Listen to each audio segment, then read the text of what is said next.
안녕하세요. 사연 읽어주는 남예입니다. 오늘도 와주셔서 감사드리며 오늘의 사연 시작하겠습니다. 악어 거북이라는 동물을 아시나요? 이게 머리 부분은 영락없이 악어 주둥이를 닮았는데 몸에는 떡하니 거북이의 등짝이 엎어져 있습니다. 이 녀석이 거북이라 몸은 늘쩍늘쩍 움직여도 한번 물면 절대 놓지 않는 놈이에요.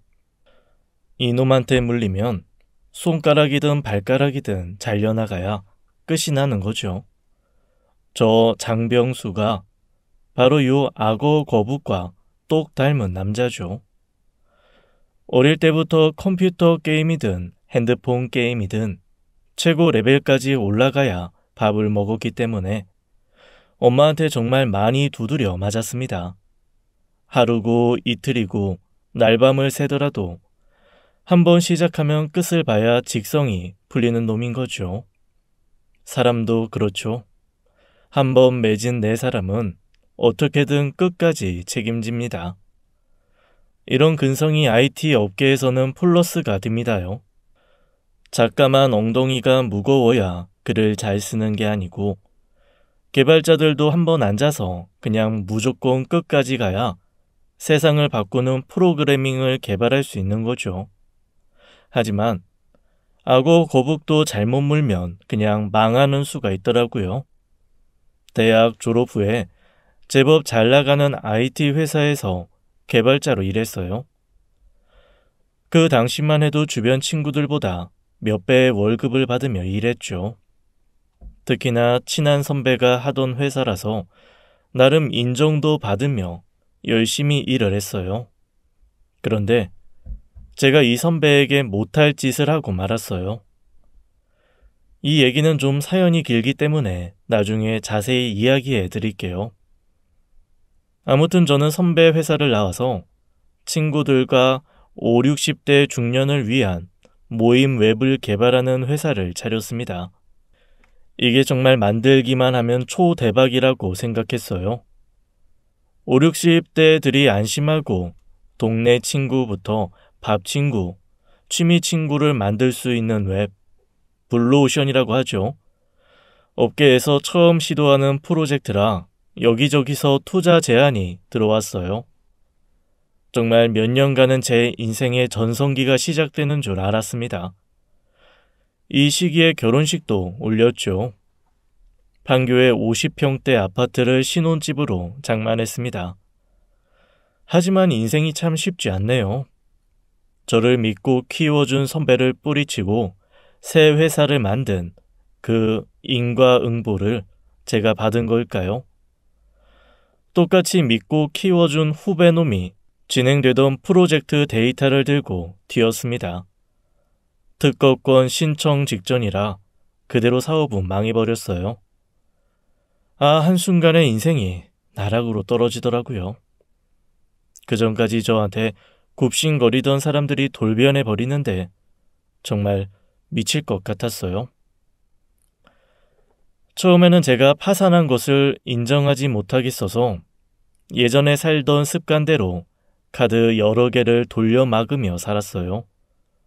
그마저도 막혀서 신용불량자고 되고 나니 정신이 번쩍 들었어요. 제가 너무 교만했던 거예요. 채무자들 피해서 닥치는 대로 대리운전부터 일용직까지 24시간을 뛰었죠. 선배 IT 회사에 급하게 마감할 일이 있으면 새벽에도 달려가 해결해주고 일당이라도 챙기면서 말입니다. 오늘 부동산에서 전화 왔던데?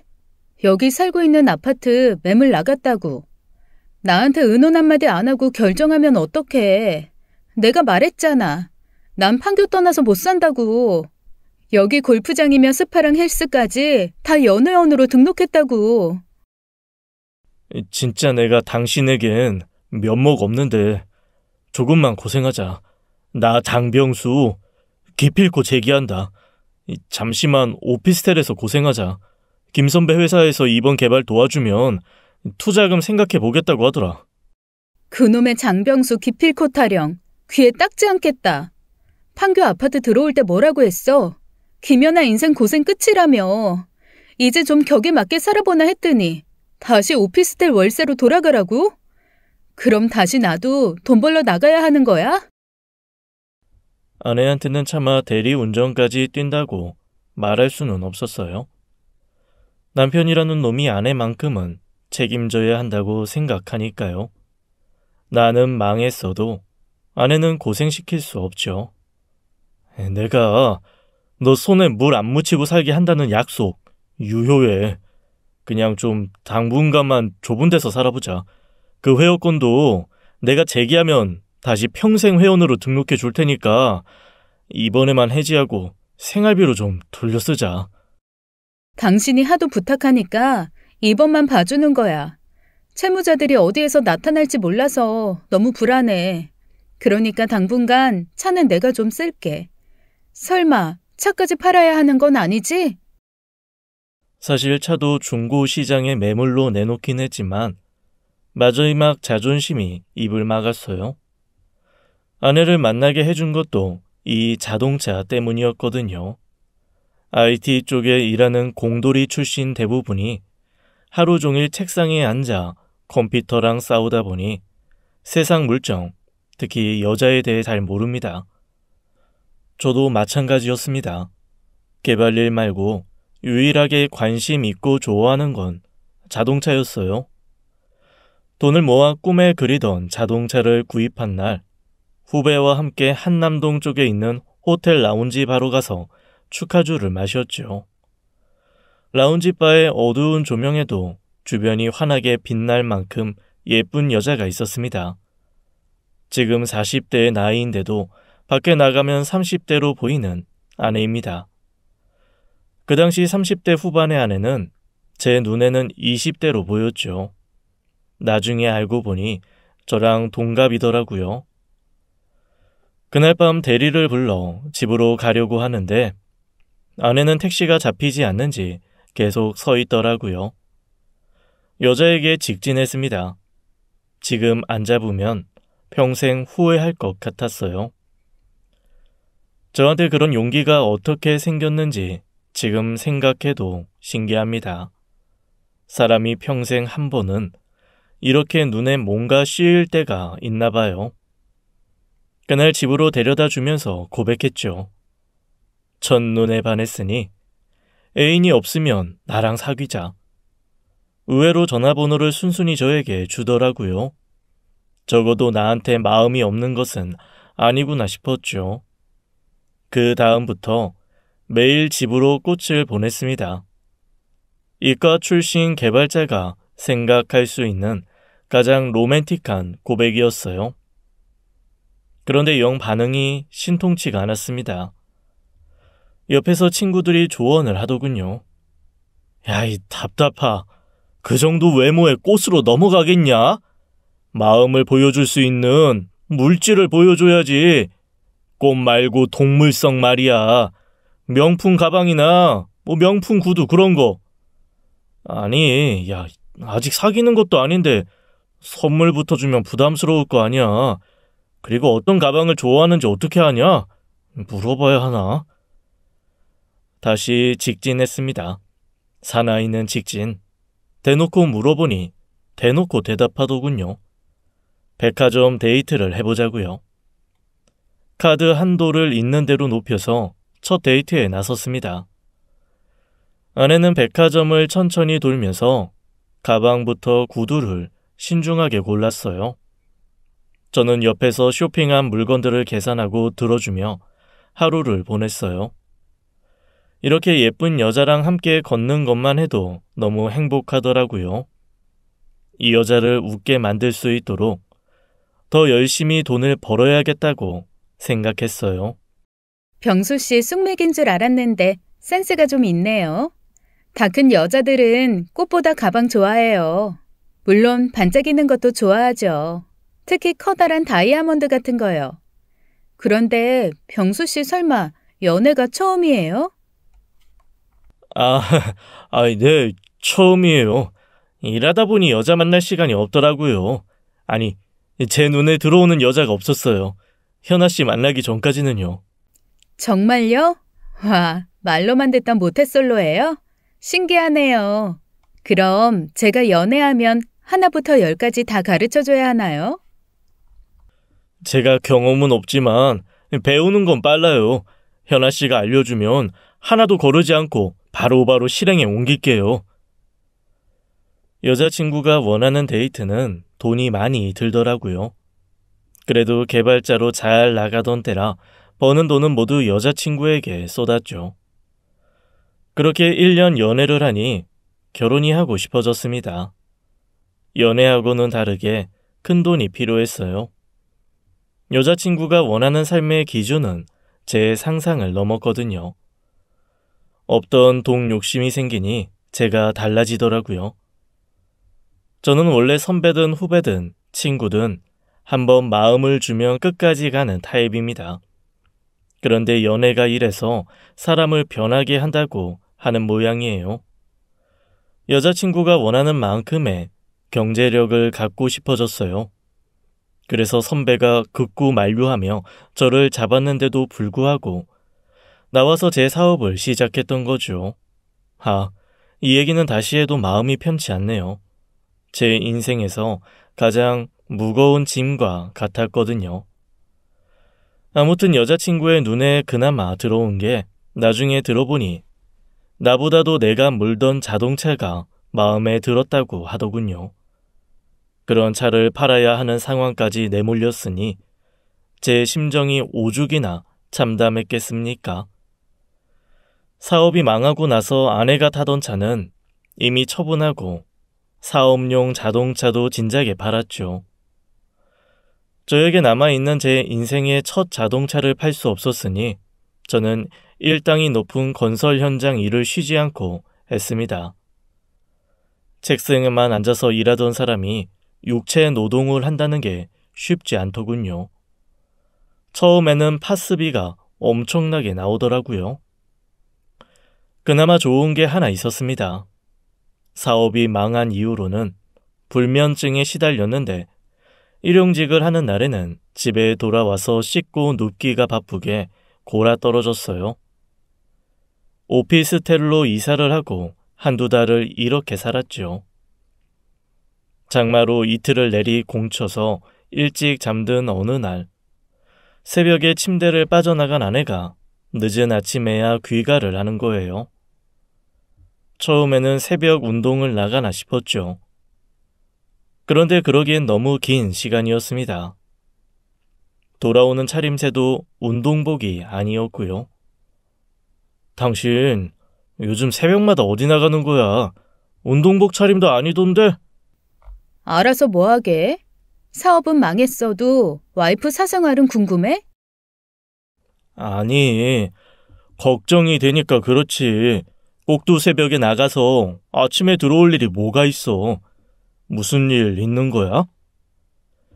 오피스텔로 옮긴 이후에 아내와 저는 거의 대화가 없었습니다.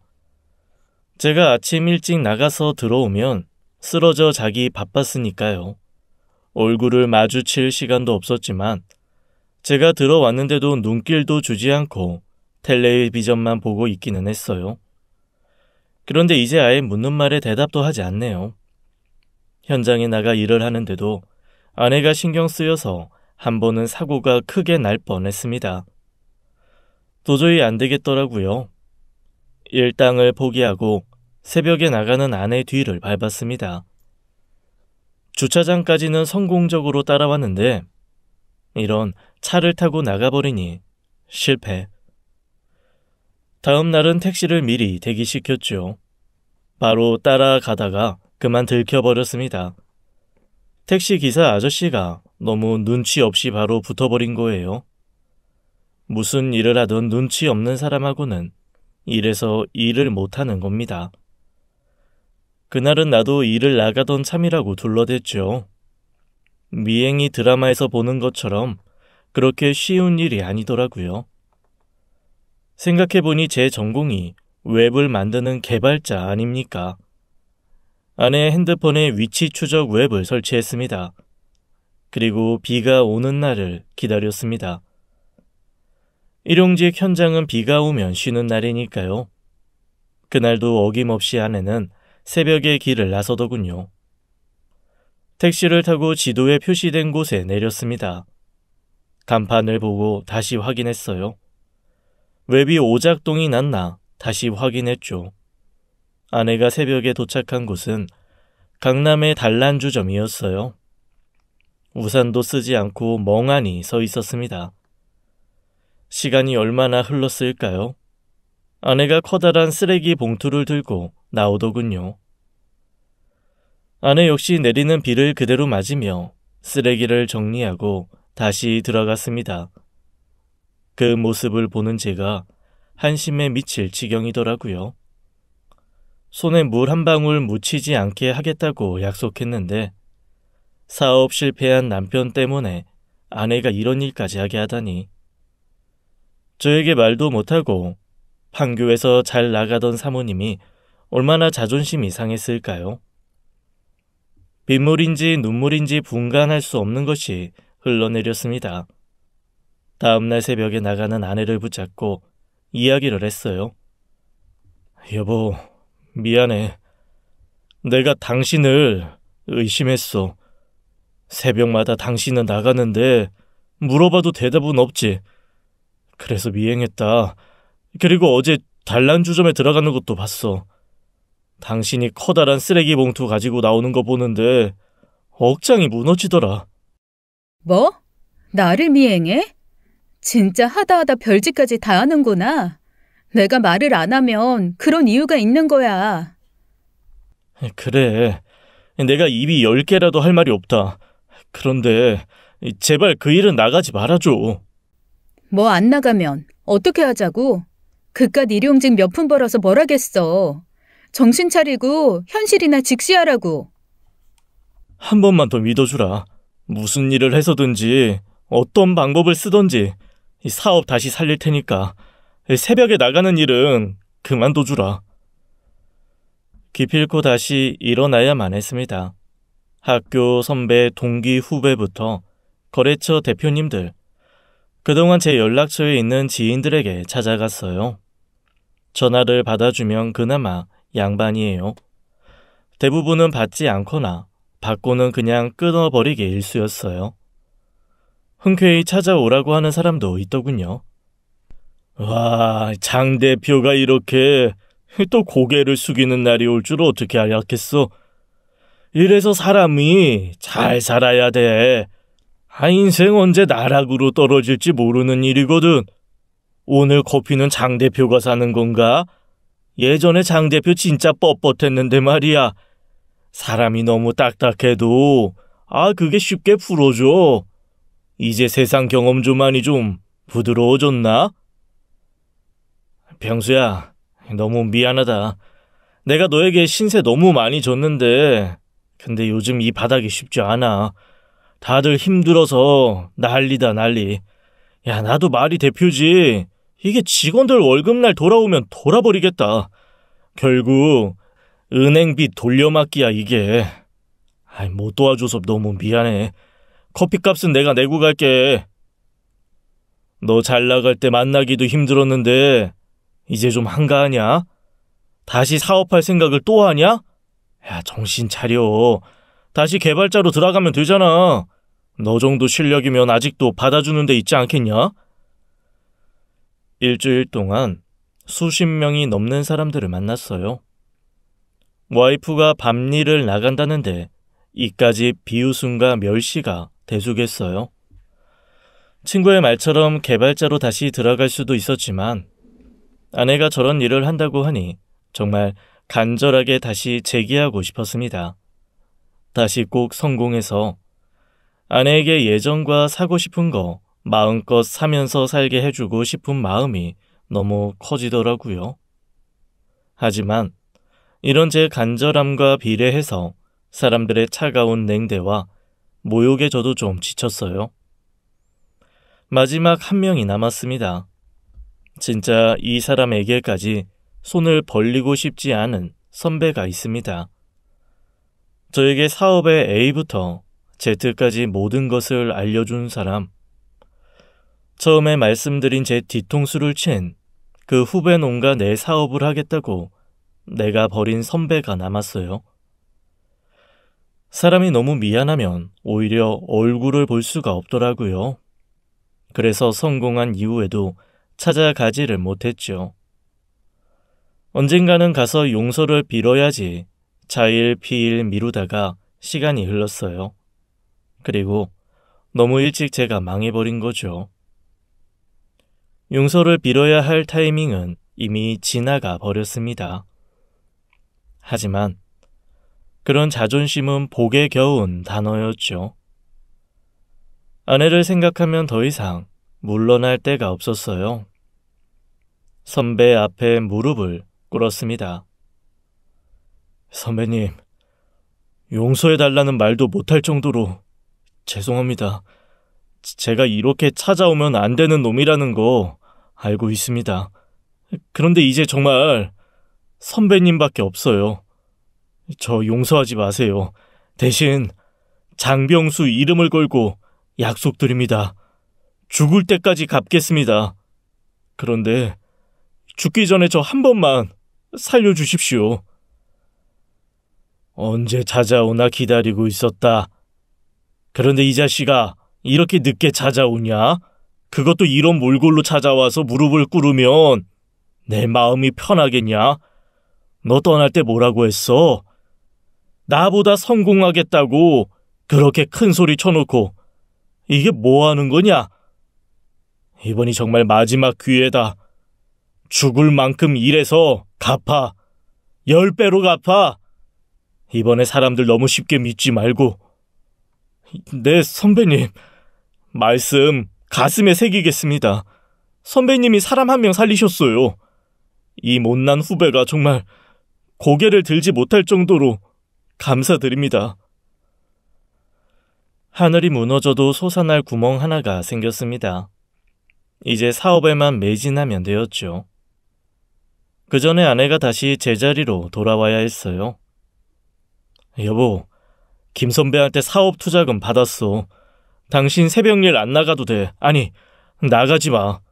내 목숨 담보 걸고 빌린 투자금이야. 이걸로 반드시 다시 재기할게. 일 당장 그만둬. 그런데 아내는 제 이야기는 들은 채도 안 하고 여전히 새벽 일을 나가는 거예요. 새벽마다 나를 뿌리치고 일을 나가는 아내 모습을 보는데 화가 머리끝까지 났어요. 도저히 이대로는 안 되겠다 싶었죠. 아내가 단란주점에 나가기 전에 들리는 도우미 사무실을 찾아갔어요. 몇 달 일용직에서 일한 깡다구가 도움이 되더라고요. 강목까지 하나 준비해서 출입문을 박차고 들어갔습니다. 아내 사진을 보여주고 이 여자의 남편이라고 말했죠. 내 아내에게 더러운 일 그만 시키라고. 불법 영업으로 경찰에 신고해서 사업장을 아예 없애버리겠다고 협박했습니다. 다음날 아침 아내가 돌아오자마자 제 뺨을 때리더군요. 당신 미쳤어? 사업 망하더니 아예 정신머리 상실했어?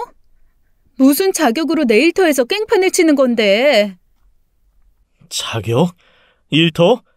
새벽에 나가서 몸 파는 그런 데가 일터야? 당신 유부녀야. 엄연히 남편이 있는 여자라고. 내가 투자금 받았다고 했잖아. 조금만 기다려달라고. 제발 그런데 나가지 말아달라고. 내가 일을 할 수가 없다고. 남편은 있는데 남편이 돈을 못 버네?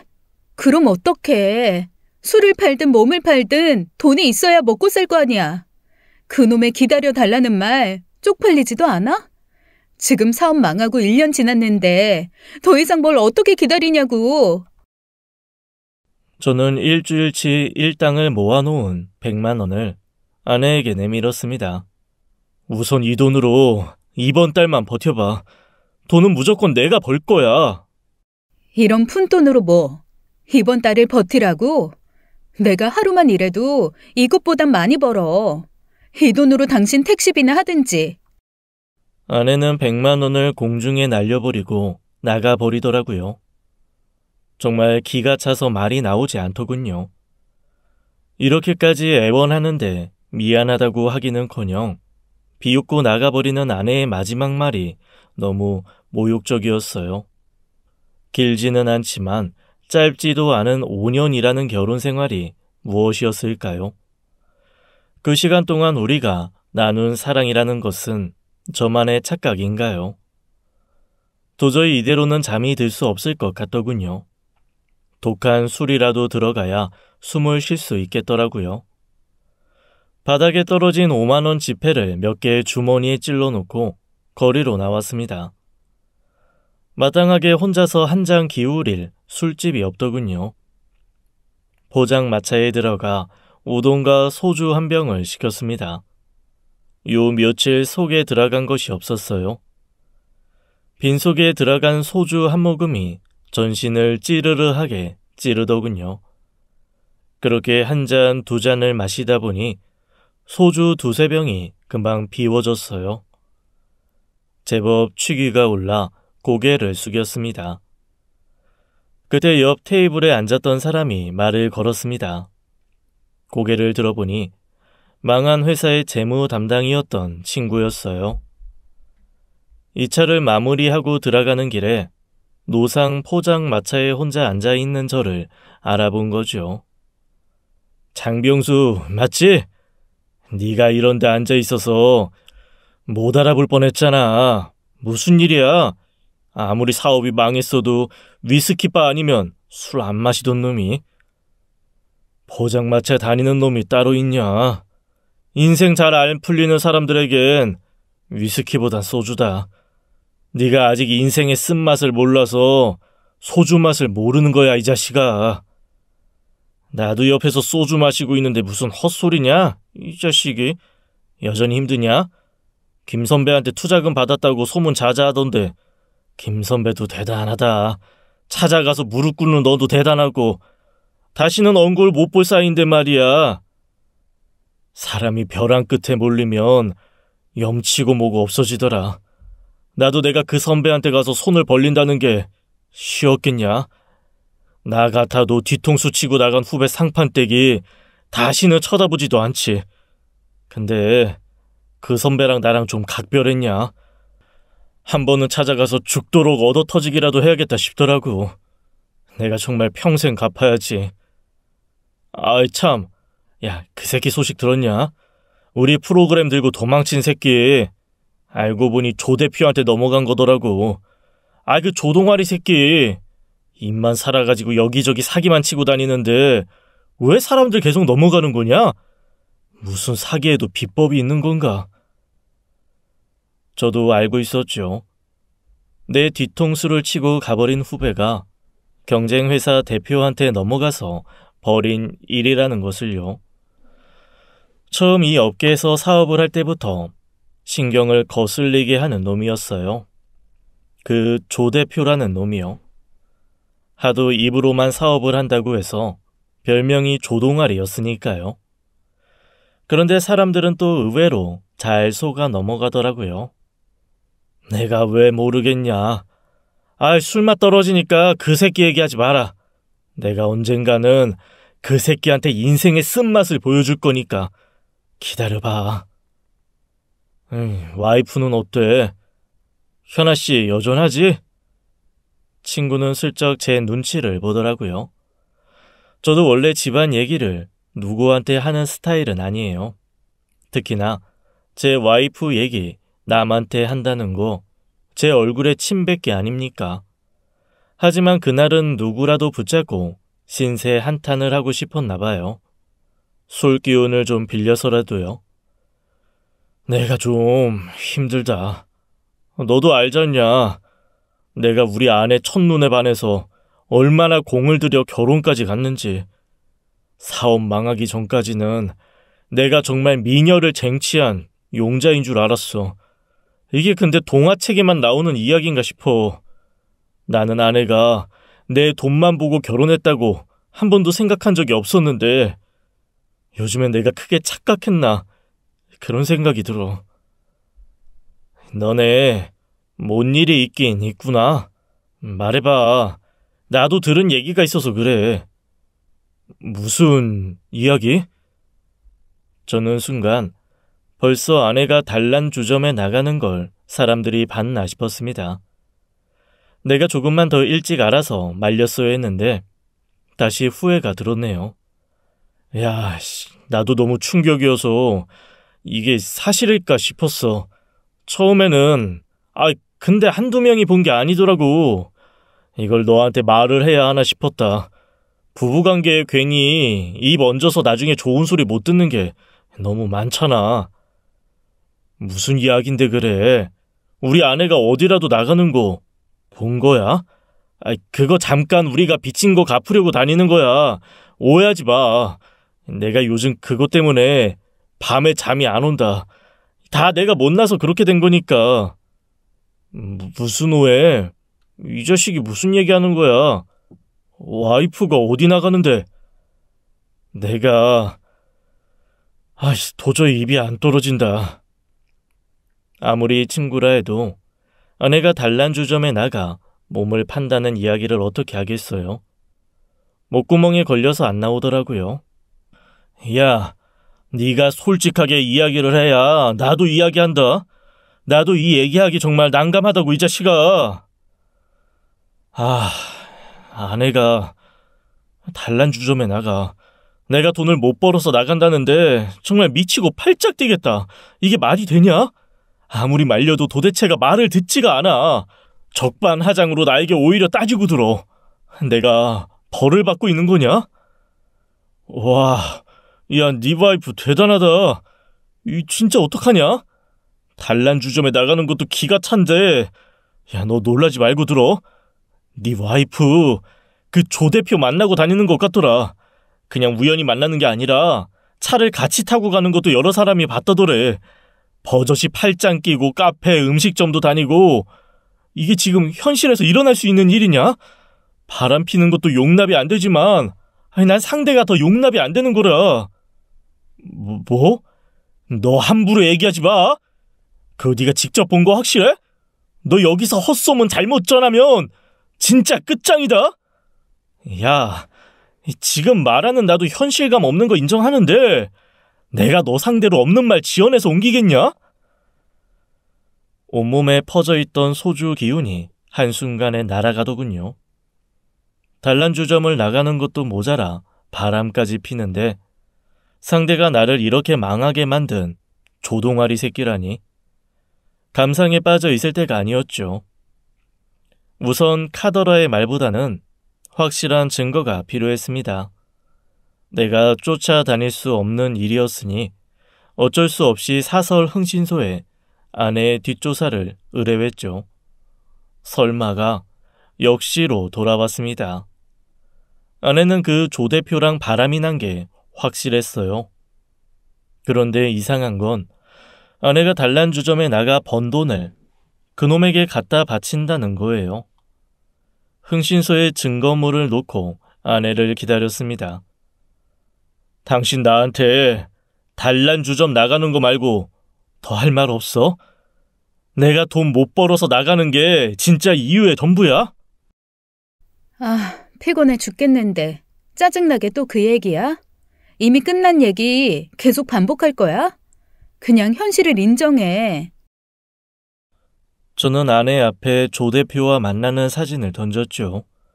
남편 있는 여자가 단란주점을 나가는 것도 모자라 바람을 펴? 이걸 보고서도 그렇게 당당할래? 아내는 놀라는 기색 하나 없더라고요. 오히려 잘 됐다는 표정이었어요. 뭐, 이미 당신 눈으로 다 확인했으면서 뭘 또 물어봐? 설마 미안하다 이런 말이라도 듣고 싶은 거야? 맞아, 나 남자 있어. 구질구질하게 굴지 말고 이혼하자. 와, 이혼? 이혼이라는 말이 왜 네 입에서 나와? 엎드려 빌어도 시원찮을 판에 지금 그걸 말이라고 해? 아니, 그러니까 원하는 게 사과야? 미안해? 저는 사진을 아내 얼굴에 던지면서 소리를 질렀죠. 너 설마 주점에서 남자들에게 안겨서 술 팔아가며 번 돈까지 그 새끼한테 갖다 바치는 거냐? 내가 내 몸 바쳐서 번 돈 내가 알아서 쓴다는데 당신이 무슨 상관이야?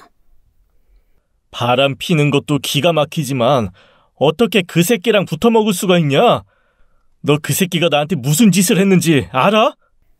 아, 몰라. 알고 싶지도 않아. 그 새끼 때문에 우리 사업이 이렇게 망하게 된 거라고.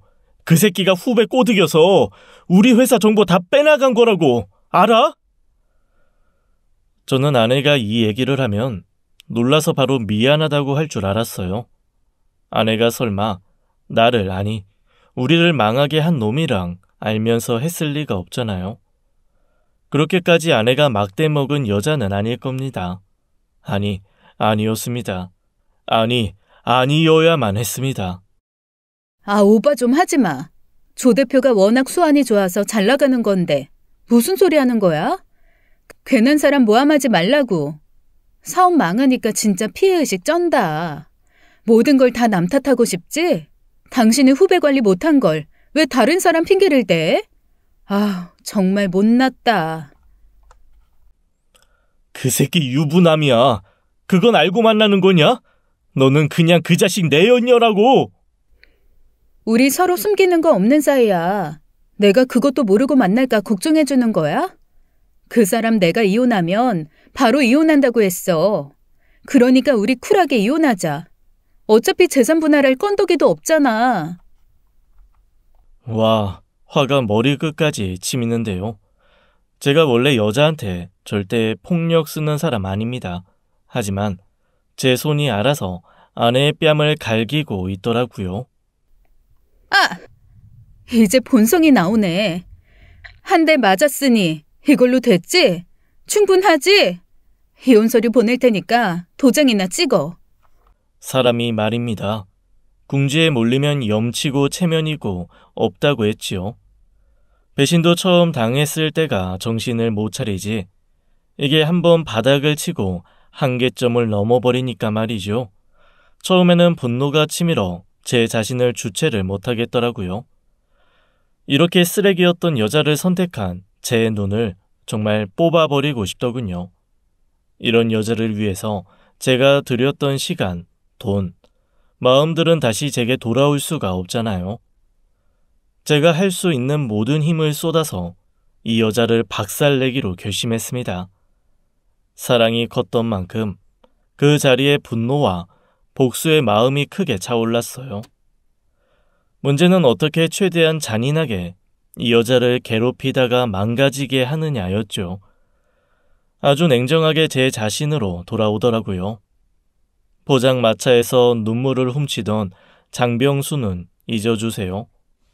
한번 물면 절대 놓지 않는다의 끝판왕을 이제부터 들려드리겠습니다.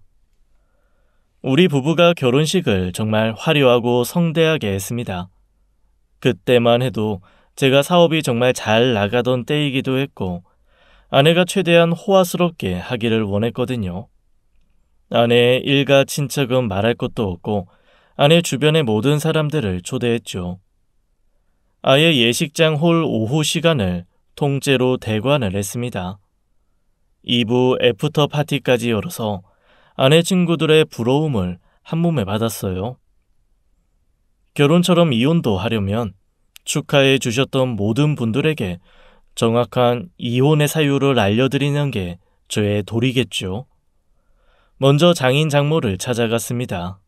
아이고, 우리 장서방 이게 얼마만이야. 요즘 좀 힘들다며? 얼굴이 진짜 반쪽이 됐네. 우리가 장서방 볼 면목이 없네. 그동안 장서방은 우리가 어렵다 할 때마다 그렇게 많이 도와줬는데 장서방 힘들 때 아무런 도움이 못 돼서 정말 미안하네. 저는 먼저 아내가 단란 주점에서 일하는 사진을 장인 장모에게 보여주었죠. 그리고 그렇게 해서 번 돈을 외도남에게 준다는 이야기까지 했습니다. 장모는 그 자리에서 정신을 잃고 쓰러지셨어요. 장인 어른은 민망하게도 제 앞에서 무릎을 꿇으시더라고요. 내가 자식 교육을 잘못 시켰네. 이거 정말 내가 얼굴을 들고 자네를 볼 수가 없어. 이번 한 번만 용서해주면 안 되겠나? 내가 이놈을 잡아서 제정신 차리게 하겠네. 애가 어릴 때부터 헛바람이 들어서 그렇게 사고를 치더니 자네 만나서 이제 사람답게 사는구나 싶어서 얼마나 자네가 고마웠는데, 남편을 떠받들고 살아도 모자를 파네. 잠깐 남편 힘들다고 바람을 펴? 당신은 일어나서 당장 이 정신 빠진 계집애한테 전화 걸지 않고 뭐해? 명확한 목표가 생기자 감정이 흔들리지 않더라고요. 아내에게 전화가 왔습니다. 미쳤어? 이제 돌아버린 거야? 늙은 부모님까지 찾아가서 뭐 하는 짓이야? 이렇게 치졸하게 굴래? 어차피 당신도 나한테 정 떨어졌잖아. 그냥 좀 쿨하게 헤어지자고. 무슨 소리야? 나 그 어느 때보다도 정신 맑은데? 당신도 알잖아. 내가 예의 바른 남자라는 거. 결혼식 때 그렇게 많은 사람들이 와서 우리를 축복해줬는데 인사도 없이 헤어지는 무경우가 어디 있어? 배운 사람들은 그렇게 살지 않아. 우리 결혼식에 왔던 모든 사람들에게 우리가 이혼하는 이유 설명드릴 거야. 그게 사람답게 사는 거야. 너는 그게 뭔지 모르겠지만. 당신, 정말 제정신 아니구나. 시간이 아깝지도 않아? 우리는 이미 깨진 유리병이야. 다시 주워 담을 수도 붙일 수도 없다고. 제발 날 좀 보내줘. 그래, 당신 보내줄 거야. 가겠다는 사람을 막지는 못하지. 마지막까지 예의를 다하겠다는 나의 성이니까 받아주길 바란다. 이제부터 시작이야. 겨우 장인 장모님 만난 것 같고 당신답지 않게 소란을 떠네. 그래, 누가 이기나 해보자는 거구나. 나를 너무 만만하게 보네. 부모님 협박으로 내가 흔들릴 것 같아? 어디 그래 한번 해봐라. 이 또라이 새끼야. 그래요. 아직까진 성질을 부릴 수 있죠. 누구는 헤어질 때 굳이 지등탐 싸움을 하고 밑바닥까지 보아야 직성이 풀리냐고들 묻는데, 그런데 저는 끝을 봐야 새롭게 나갈 수 있다고 생각합니다. 더러운 꼴 좀 보면 어때요? 어차피 이판사판 볼장 다 봤습니다. 제 인생에서 이보다 더한 막장이 어디 있겠어요? 제 얼굴에 침 뱉기를 시작합니다. 제 지인들부터 찾아가서 아내 막장 스토리를 이야기했어요. 야, 장병수, 넌 많이 변했다. 예전에는 남 부끄러운 얘기 하지도 않던 놈이 아주 이제 지 치부를 마구 까흘리고 다닌다야. 이겐 처음이 어렵지 한번 시작하니 묘한 쾌감이 있더라고요. 한 판씩 격파하며 최고 단계까지 올라가는 게임처럼요. 제 친구들이 끝나고 아내의 친구들에게 연락을 하기 시작했죠. 아내는 나름 주변에서 아직까지는 잘 나가는 사모님인 척하고 살고 있었어요. 아내의 친구들은 바람을 핀다는 사실에도 놀랐지만 단란주점에서 몸을 팔아서 유부남에게 돈을 갖다 바친다는 거에 경악을 하더군요. 설마 했는데 소문이 사실이었네요. 병수 씨가 이렇게 직접 말하고 다니는 걸 보니까 이제야 믿겠네요. 아니, 어느 정신없는 여자가 몸 팔아서 바람을 피나 했는데 그게 현아였다니. 창피해서 어디 가서 제 친구라고 말하기도 뭐하네요. 그나저나 병수 씨 불쌍해서 어떡해요. 아내는 슬슬 처음에 그 뻔뻔스러움이 사라지고 당황스러움으로 바뀌었어요. 이미 우리 서로 마음 떠난 건 맞잖아. 그냥 몸만 나갈게. 아무것도 요구하지 않을게. 이제 좀 멈춰라, 어? 여기서 멈출 거였으면 시작도 안 했죠. 아내의 친척들에게까지 연락을 드렸습니다. 사실 친척들이야말로 진실을 알아야 하지 않겠어요? 친척들에게 알려지기 시작하자 아내가 아니라 처갓집에서 완전 난리가 났죠. 결혼을 성대하게 한 만큼 부자 사위를 얻는다고 유세 꽤나 부리셨을 거예요. 급기야 장인 장모가 집으로 찾아와 무릎을 꿇고 제게 애걸복걸 하셨어요. 장서방, 내가 이렇게 비네. 이 소식이 고향 친척들까지 퍼지면 죽을 때까지 고향에 내려갈 수가 없네. 제발 고향 친척들은 참아주게. 장모님이 눈물을 흘리며 애원하시는데 마침 아내가 들어오며 이 광경을 보게 되었죠. 아무리 막 나가는 아내라도 부모가 눈앞에서 무릎을 꿇고 있는데 버티기는 힘들었나 봅니다. 아내는 무릎을 꿇고 울면서 빌더군요. 여보, 내가 정말 잘못했어. 잘못은 내가 저지르고 너무 뻔뻔스럽게 당신에게 상처를 줬어. 그동안 연애에서 결혼까지 당신이 나한테 그렇게 잘해줬는데 이렇게 배신하게 돼서 너무 미안해. 사실 입이 10개 100개가 돼도 할 말이 없어. 진짜 진심으로 당신에게 사과할게. 어떻게 하면 당신 화가 풀릴까? 당신이 원하는 거 다 할게. 내 자식이지만 나도 용서가 안 되는데 자네는 오죽하겠나. 그 마음 충분히 이해하네. 그런데 현아도 저렇게 반성하고 있다니. 용서를 좀 해주면 안 되겠나. 우리를 좀 봐서라도 제발 좀 용서해주게. 우리 부부 평생 자네에게 사죄하는 마음으로 살아가겠네.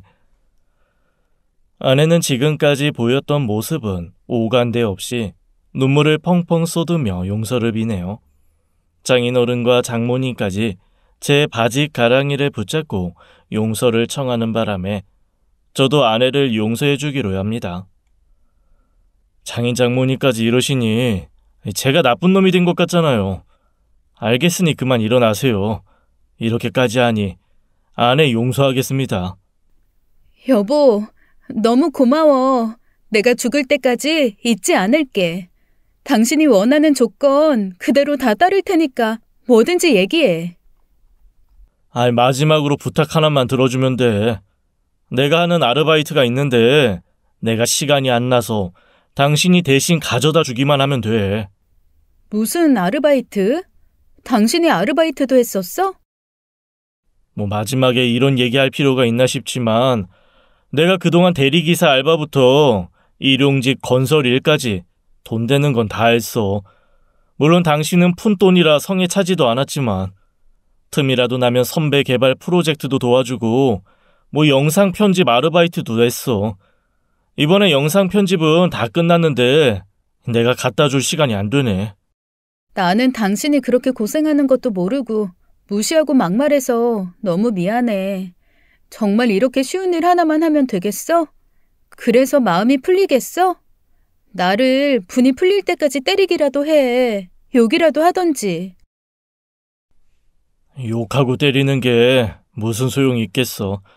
여기 USB랑 주소 있으니까 부탁해. 칠순잔치에 영상 편집한 거야. 세상천지에 이렇게 속 깊은 남자가 어디 있다고. 너는 복을 제 손으로 차냐? 이 못난 거사. 이제 엄마 아빠 볼 생각은 하지도 말어. 장모와 장인 어른은 마지막까지 고개를 숙이며 돌아가셨습니다. 아내는 USB를 들고 저의 마지막 심부름을 하러 칠순잔치 행사장으로 떠났죠. 저도 아내 몰래 칠순잔치 행사장으로 따라갔어요. 칠순잔치가 한창 진행 중인 행사장은 제법 크더라고요. 사람들이 뷔페를 먹으며 프로젝트 화면에 나오는 가수들의 동영상을 보고 있었어요. 아내는 관계자를 찾아 두리번거리다가 USB를 건네더라고요. 행사 관계자가 아내에게 영상 파일이 너무 늦게 도착했다고 뭐라고 하던군요. 사회자가 마이크를 들고 안내 방송을 시작하니 아내가 돌아 나오다가 저를 발견했어요. 아니, 시간 없어서 나한테 심부름 부탁한다더니 여기에 당신이 왜 있어? 생각해보니 이 영상을 당신이랑 보고 싶더라고. 내가 만든 영상이니까 같이 보고 가. 그래, 당신이 원하는 마지막인데 다 들어줄게. 다른 사람처럼 고분고분해진 아내가 제 옆에 섰습니다. 실내 조명이 어두워지면서 화면 가득 축하 영상이 시작되었어요. 칠순을 맞은 할아버지의 70평생 일대기가 시작되었지요. 사람들의 박수 소리가 요란하게 행사장을 가득 찼어요. 70년을 함께한 부부의 잔잔한 추억들이 화면 가득 보였습니다. 신혼 시절부터 아이들을 낳고 집을 마련하며 얼굴에 주름들이 늘어갔고 행복한 추억이 켜켜이 쌓이는 시간들이 감동적이었어요. 아내도 영상을 보면서 울컥하는 표정이었어요. 조금은 아련한 눈으로 저를 쳐다보더군요. 누군가와 오랜 시간 마음을 나누고 산다는 게 분명 쉬운 일은 아니지만 그 무엇으로도 대체할 수 없는 가치가 있지 않겠어요? 그리고 칠순잔치 영상의 하이라이트, 70년 인생에서 제일 자랑스러운 일이 자식 농사 아니겠습니까? 주인공 어르신 6명 자식들이 소개되기 시작했어요. 성공한 장남의 영상이 시작되자 사람들이 여기저기서 탄성과 박수를 쳤어요. 둘째, 셋째, 넷째, 다섯째까지 하나같이 어디 내놔도 자랑스러운 자식들이었죠. 마지막 아들의 영상이 시작되었어요. 순간 아내의 얼굴이 하얗게 질려버렸죠. 마지막 아들은 바로 아내의 내연남, 내 사업을 망하게 한 개쓰레기 사기꾼 조동아리 조 대표였거든요. 영상에는 아내와의 불륜을 아주 상세히 소개되고 있었죠. 그동안 모았던 불륜 자료들을 아주 예술적으로 편집을 했습니다. 여기서 끝나면 좀 섭섭하죠. 아내의 얼굴을 누가 봐도 알 수 있게 클로즈업까지 했습니다. 단란주점에서 일하는 모습도 그렇게 몸을 팔아 번 돈을 내연남이 받아서 어떤 사기를 치고 다니는지 소상히 밝혔죠. 칠순장치 행사장은 난리가 났죠. 사회자도 당황해서 진행 대사를 하지 못하더라고요. 뒤늦게 정신을 차린 자식들이 영상을 끄라고 소리를 치더군요. 영상이 꺼지고 실내의 불이 환하게 켜졌죠. 사람들의 눈이 일시에 내연남에게 쏠렸습니다. 아까는 용서해준다며. 이게 뭐하는 짓이야? 마지막 심부름 이렇게 훌륭하게 완수했으니 이제 용서해줘야지. 당연히. 이제부터 용서. 아내는 더 이상 이 자리에 있다간 봉변을 당하겠다 싶었는지 분에 못 이기는 표정으로 행사장을 나가려고 하더라고요. 나가려는 아내의 팔을 붙잡고 소리쳤습니다. 누가 만들었는지 영상 한번 기가 막히게 만들었네. 저는 내연남을 향해 환하게 웃어줬죠. 너 이 자식, 나한테 일부러 이런 거지? 여러분, 이거 다 조작된 영상입니다. 저 새끼가 지가 사온 말아먹고 괜히 분풀이를 나한테 하는 거예요. 제가 왜 제 아내를 두고 저런 몸 파는 여자랑 바람이 나겠습니까? 뭐? 몸 파는 여자? 투자금 필요하다고 해서 내가 그런 짓까지 했는데 이혼하고 나랑 산다며. 이제 와서 날 모른 척해? 이 나쁜 새끼야. 무슨 개소리야?